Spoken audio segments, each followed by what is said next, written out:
Hey guys, welcome back to my channel Keya style. তো দেখো, আজকে ভাবতেই পারিনি যে বুকে অ্যাডমিশন করিয়ে আসবো। আমরা গেছিলাম ফর্ম ফিল আপ করতে ক্যাফেতে, দেখলেই তোমরা। তারপরে ওখানে দেখলাম যে আমরা যেহেতু সেন্ট্রাল স্কুলে ভর্তি করবো ভেবেছি, তো ওখানে দেখলাম যে আমার টুকুর তো এখন 3 বছর, তো ওখানে 5 বছর থেকে অ্যাডমিশন হচ্ছে। তো হবে না, যাই হোক পরের বছর আবার অ্যাপ্লাই করতে লাগবে।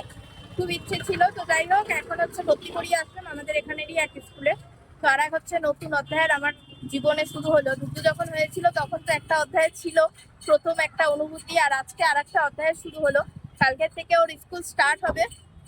আর আমি যখন ছোট ছিলাম, আমার মা যেরকম করে আমাকে তৈরি করতো সকালে খাবার টাবার, এখন আমার দায়িত্ব হয়ে যাবে এখন ওকে সবকিছু করা, রেডি করানো, স্কুলে যাওয়া। আর বলেছে তো ওখানে কিছুক্ষণ থাকতে হবে, যেহেতু প্রথম স্কুলটা ওর প্রথম, তারপরে ওর মা ছাড়া অনেকক্ষণ থাকবে তার জন্য। তো দেখি কালকে কি কি হয়। আর ওখান থেকে বই টই দিয়েছে, অনেক কিছু দিয়েছে, তোমাদের সাথে সেগুলো শেয়ার করবো কিন্তু বাড়ি গিয়ে। এখন তো একটু বাইরে আছি।